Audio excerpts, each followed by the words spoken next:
Some stories don't start with love, they start with betrayal, dressed as family. My name's Adam Keller, and at 32, I thought I'd built the kind of life that could finally silence the ghosts of my past. I work as a data analyst in Orlando, Florida, slowly climbing the ladder at a growing tech firm, making more money than I ever believed possible. For a kid who once counted coins to buy lunch, that still feels surreal. But the thing about success? It doesn't erase the scars, it just hides them under nicer clothes. I grew up in Cleveland, Ohio, and when I was 9, my whole world came apart like a house made of wet paper. My mom, Vivian Stone, packed a suitcase one night and left my dad and me behind. No goodbye, no explanation, just a slammed door and silence that never really ended. My dad, George Keller, did his best. He ran a small diner on the edge of town, the kind with flickering neon signs and cracked red booths that smelled like burnt coffee and hash browns. He worked open to close, 7 days a week. He was the kind of man who smiled through exhaustion, who'd hand me a plate of fries and say, "We're doing fine, kid," even when the bills said otherwise. By 13, I couldn't stand watching him struggle anymore. I started babysitting, mowing lawns, and later stocking shelves at a corner store for cash. Every dollar went to groceries, gas, or the electric bill. Dad would argue, "You're a kid, not my partner, Adam." But I couldn't stop. Working made me feel like I could fill the space Mom left behind. Nights were the hardest. I'd study under the flickering kitchen light while Dad fell asleep at the table, his head resting on a pile of receipts. I used to think if I worked hard enough, maybe she'd come back. Maybe she'd see what she'd missed. She never did. Through those years, school became my escape. Numbers made sense when people didn't. Equations were fair, no lies, no goodbyes. By the time I hit high school, I knew one thing for sure: I'd never need anyone like we once needed her. Dad became my anchor, and I became his reason to keep going. I remember him saying one night, half asleep at the counter, "You're stronger than all this, son. You'll build something better." He was right. But he never said how much it would cost. By the time I turned 17, I had one mission: get out. Not because I hated where I was from, but because staying meant drowning slowly. My grades were solid, but not flashy. What I lacked in brilliance, I made up for in pure grind. I'd stay up past midnight with cold coffee, flipping through math books, chasing scholarships like oxygen. Then it happened: a full ride to a state university for data analytics. I still remember Dad's face when the letter came. He didn't say a word, he just handed it to me, sat down, and cried into his hands. It was the only time I'd ever seen him break. College was freedom and chaos rolled into one. Tuition was covered, but that was it. Rent, food, textbooks, everything else I was on my own. So I worked 3 jobs. Mornings, I wiped down counters at a campus cafe. Afternoons, I was a filing clerk in a tiny law firm downtown. At night, I cleaned office floors, earbuds blasting music to stay awake. My life ran on caffeine and deadlines. I'd crash for 3 hours, then drag myself to class. I remember one professor pulling me aside after an exam and saying, "Adam, whatever you're chasing, don't let it chase you back." I didn't really get it then. I do now. Despite the exhaustion, I kept climbing. Numbers still made sense when life didn't. I joined the data science club, took every extra project I could, and landed a summer internship at a tech startup. The work was brutal 12-hour days of spreadsheets and code, but I loved it. I felt like I was finally steering my own ship. By graduation, I had a degree, a portfolio full of real-world projects, and a job offer waiting for me in Orlando, Florida. When I told Dad, he hugged me so hard my ribs cracked a little. "You did it, son," he said. "You made it out." Moving to Orlando felt like stepping into sunlight after years underground. The city buzzed with energy, glass towers, palm trees, and people chasing dreams faster than traffic lights could catch them. I rented a tiny 1-bedroom near downtown. It wasn't much, but it was mine. I started as a junior data analyst at a mid-sized tech firm called Brightmetrics, pouring myself into every project. I stayed late, learned from everyone, volunteered for tasks no one wanted. Within 5 years, ID climbed to senior analyst, leading teams, earning 6 figures, and building a life that finally felt secure. But the success didn't make me forget where I came from. Every month, I sent $500 to Dad to help with bills at the diner. Later, when things got better, I paid off his lingering debts and even helped replace the roof that had been leaking for years. He'd always protest, "You keep that money for yourself, Adam." But I insisted. It wasn't charity. It was gratitude. Sometimes on Sunday mornings, I'd call him before work. He'd ask about my projects, laugh about the fancy numbers I played with. And every time we talked, his voice would crack just a little when he said, "I'm proud of you, kid." Those words were worth more than my paycheck. Still, success had its silence. At night, I'd look out my apartment window at the Orlando skyline and wonder why the ache in my chest hadn't gone away. Maybe because I knew someone, somewhere, had chosen to miss all of this. Maybe because no matter how high I climbed, I still wanted her to see it. But she didn't call. She never did.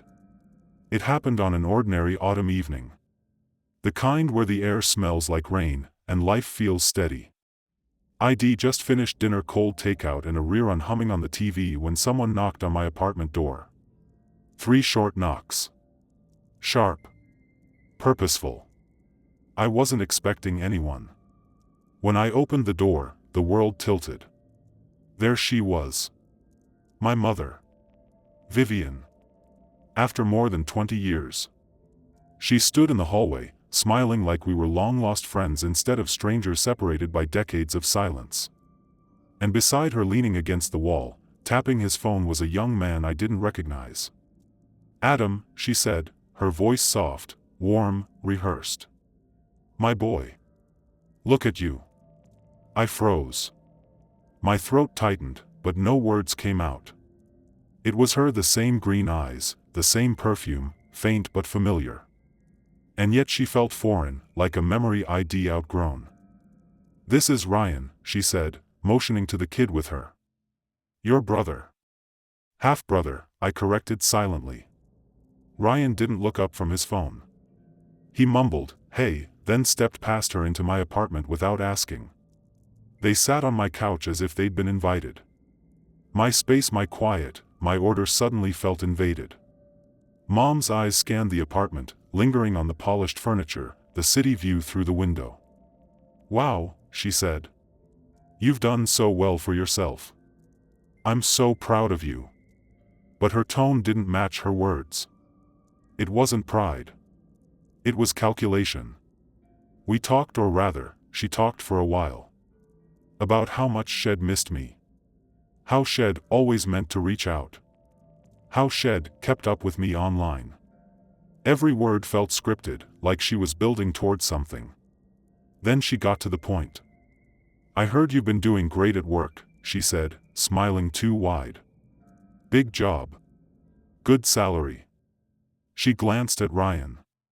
"Your brother's about to start college, and, well, tuition is expensive. $60,000 a year. We were hoping you could help out. Maybe $3,000 a month. Just until we get on our feet." Her voice dripped with sugar, but her eyes were steel. For a second, I thought I'd misheard. $3,000 a month? I repeated slowly. Ryan finally looked up, smirking. "Nice place," he said, tossing his phone aside. "But kinda small for someone who's supposed to be rich." My jaw tightened. This wasn't a visit. It was a shakedown. I asked how Shed found me.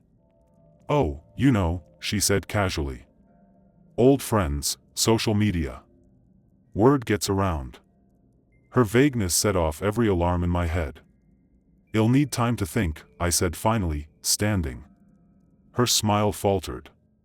"Adam, come on," she said, voice softening. "Family helps family." That word family landed like a slap. Where was family when Dad worked himself half to death to keep us fed? Where was family when I was 12, studying under a flickering bulb because we couldn't afford a new one? I didn't say any of it. I just opened the door. "I'll be in touch," I said. Ryan scoffed, muttering, "Figures," as he shoved past me. Mom hesitated at the doorway. For a moment, I saw a flicker of something guilt, maybe, but it vanished as quickly as it came. She forced a smile. "I'll call you tomorrow, sweetheart." When the door closed behind them, I stood there in silence, staring at the grain of the wood. My chest felt tight, not just from anger, but from something worse. Hope. Because despite everything, some part of me still wanted to believe she'd come back for me. Not my money. But deep down, I already knew better. The next morning, I told myself it was just a dream, a weird, painful dream. But when my phone buzzed, reality came crashing back. It was a text from my mother. "Let's meet for coffee. Just talk. Please." Against my better judgment, I said yes.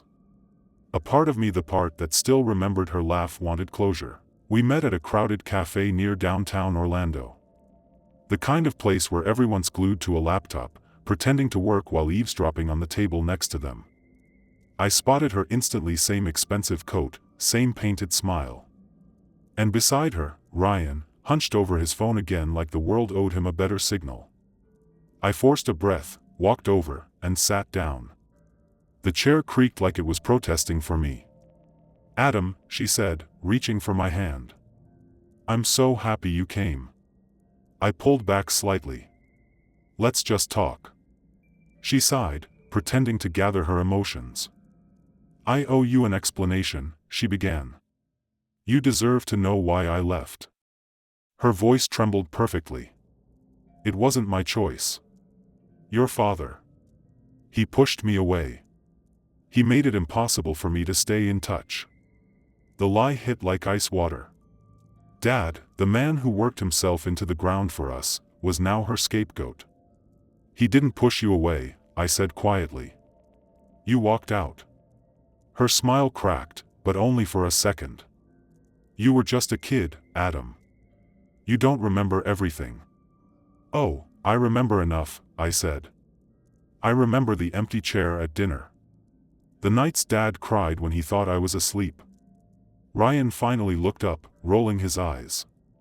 "Geez, can we not do this drama thing?" he muttered. "We're just here because we need some help, all right? You've got money. Just share a little." I stared at him, the entitlement dripping off every word. "You don't even know me," I said. He shrugged. "I know you're loaded. That's enough." My mother leaned in, her tone pleading now. "Adam, please. Don't make this harder than it needs to be. Your brother deserves a chance. We're not asking for much." I clenched my jaw. "You're asking for $3,000 a month, Mom. That's not much. That's a lifestyle." Her expression hardened. "You've become cold," she said, shaking her head. "I raised you better than this." The laugh escaped me before I could stop it. "You didn't raise me," I said. "Dad did." For the first time, her mask slipped. "You're so ungrateful," she spat. "I gave you life, and this is how you treat me?" Ryan snorted. "Figures. Dad was right about you." "Excuse me?" I said, turning toward him. He leaned back, smug. "He said you'd forget where you came from once you made it big." Something in me snapped. The sound of my chair scraping against the tile echoed through the cafe. "I haven't forgotten where I came from," I said, my voice steady. "That's exactly why I won't let anyone take advantage of me again." The table went silent. A few people turned to look. I didn't care. I grabbed my jacket and stood up. "This conversation's over." Mom's hand shot out, gripping my wrist tightly. "You'll regret this, Adam," she hissed, her voice low but sharp. I looked down at her, the woman who'd left me, the stranger now calling herself my mother. "No," I said quietly. I regret letting you back in." Her face twisted, eyes flashing with fury she couldn't hide. Ryan muttered something under his breath, but I didn't catch it. I walked out. The door closed behind me with a jingle of bells, but it sounded more like chains breaking. I thought that was the end of it. I thought walking out of that cafe meant walking away for good. But I was wrong. That same afternoon, while I was trying to focus on a client report, my apartment buzzer went off again. My stomach dropped. When I opened the door, they were standing there, Mom and Ryan, uninvited. Mom's smile was tighter now, brittle, stretched too far. "Adam, please," she said, her tone syrupy. "We just want to talk. No fighting, I promise." Against my better judgment, I let them in. I didn't want the neighbors to see a scene. They sat on my couch again like they owned the place. Ryan sprawled out, sneakers on my coffee table. Mom clutched her purse like it held her whole plan inside. She started with small talk, fake warmth dripping from every word. "How's work? You must be so busy. All those numbers and graphs." I stayed silent, leaning against the counter. Then her tone shifted. "You know, Adam," she said, her eyes narrowing, "you're doing so well now. It wouldn't hurt to help us out. You have more than enough." Ryan chimed in without looking up. "Yeah, man, it's not like you're broke. You probably make 6 figures easy." That's when I realized something was off. Her tone. His confidence. The way she said, "We know you're doing well." They didn't guess. They knew.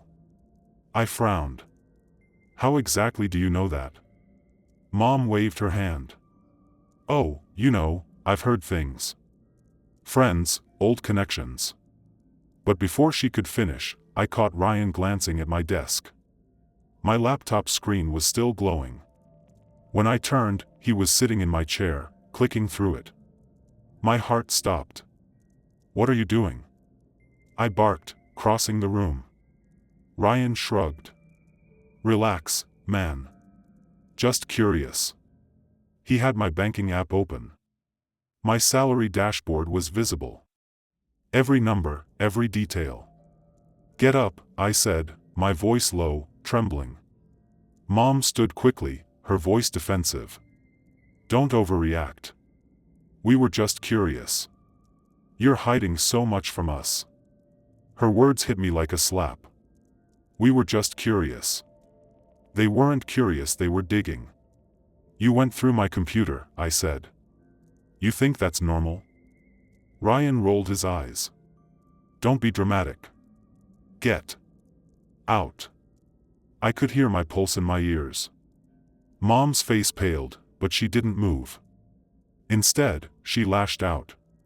"You're just like your father," she spat. "Ungrateful. Arrogant. Always thinking you're better than everyone else." I froze. "Don't," I said quietly. "Don't you dare talk about him." Ryan snorted. "Please. He ran some greasy spoon diner. Big deal." That was it. All the years of swallowed anger, all the quiet nights watching Dad destroy his hands over a stove just to keep me fed, it all boiled over. "Get out of my apartment," I said again. My voice didn't shake this time. "Before I call the cops." Mom's eyes widened. "You'd call the police on your own mother?" I didn't blink. If she broke into my life again? Yes. Her mask slipped completely. "Fine," she hissed, grabbing Ryan's arm. "But don't think this is over." Ryan muttered something I didn't catch as they slammed the door behind them. I stood there, shaking not from fear, but from the weight of betrayal. Then a thought hit me. If they knew my salary, there was only one way they could have found it. Dad. Not him directly, but his email. I rushed to my desk and opened my inbox. My heart pounded as I scrolled through recent messages. There it was, a forwarded email from Dad's account, one ID sent him weeks ago about my raise.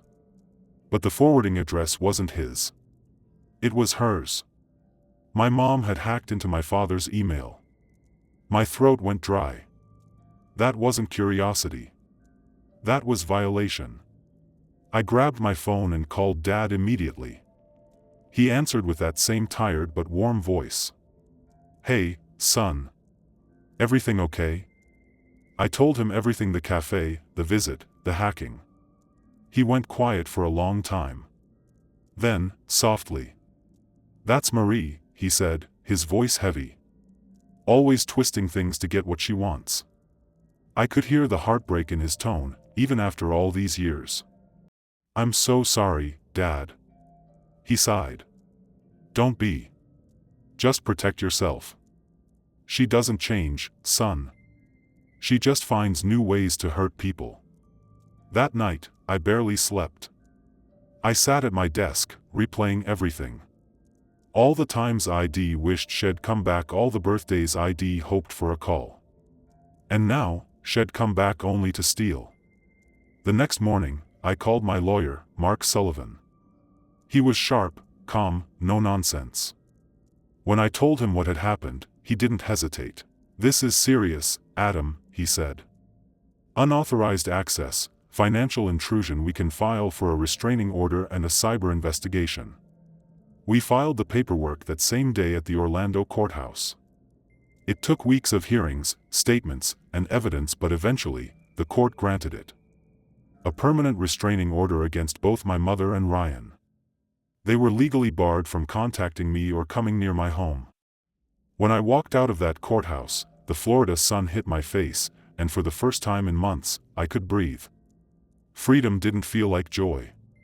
It felt like quiet. A year passed. And with it, the chaos slowly faded into background noise, a story that still stung, but didn't control me anymore. News travels fast in small circles, even when you don't ask for it. I heard bits and pieces from mutual relatives. My mother and Ryan had moved out of their upscale neighborhood into a small rental 2 towns over. Most of her friends had stopped taking her calls after word spread about the restraining order and the hacking. Ryan had dropped out of college halfway through the semester, blaming everyone but himself. It should have made me feel triumphant. But it didn't. It just made me sad. One day, I got a call from Aunt Linda, Mom's older sister. Her voice was calm, almost tired. "Adam," she said, "you should know. Mary's burned a lot of bridges. This isn't new. She's been like this her whole life, charming, then destructive. I'm sorry you had to find out the hard way. It was the closest thing to closure I'd ever get." Still, the damage she caused lingered like smoke. For months, I'd wake up expecting another knock on my door, another betrayal waiting in the hallway. So I did something I'd never done before. I sought help. My therapist, Dr. Brooks, was the first person who didn't try to justify her behavior. She didn't say, "She's still your mother."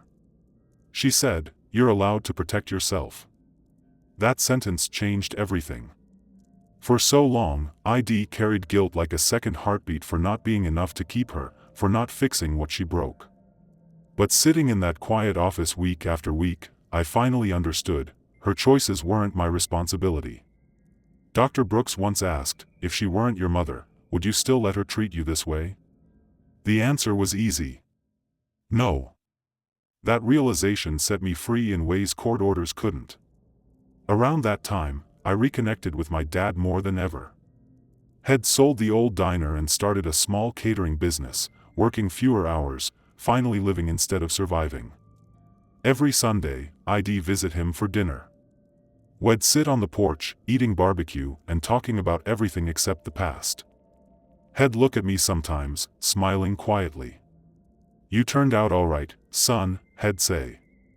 And every time, I'd feel something inside me heal a little more. I wanted to do something meaningful, something that turned all that pain into purpose. So I started a small community fund in Orlando. It offers scholarships and mentorships to kids from struggling families, kids who remind me of me. We call it the Foster Path Program. It's not huge, but it's real. Every time a student sends a thank you letter, I think of my father's tired hands flipping pancakes at dawn, and I know that's where my strength came from. Life isn't perfect now. It's just honest. Sometimes I still think about my mother. Not with anger, not anymore, but with distance. She taught me what love isn't. Dad taught me what it is. And the rest, I had to teach myself. To everyone listening to this, maybe you've been where I was. Maybe you've had someone walk out, only to come back when you no longer need them. If so, I want you to remember something. You don't owe anyone access to your peace just because they share your blood. Family isn't who breaks you, it's who helps you rebuild. If my story means something to you, drop a comment. Tell me yours. And if you're still healing, know this. You're not alone. Thank you for staying with me through my story. If these words touched you, if they stirred something in you or made you reflect on your own journey, I ask only 3 small things. Like the video so others can find it. Leave a comment, share your story, or simply tell me what struck you the hardest. Subscribe because more stories are coming, and you won't want to miss what's ahead. This isn't where my journey ends. It's where something far greater begins. And I'm grateful you're here to share it with me.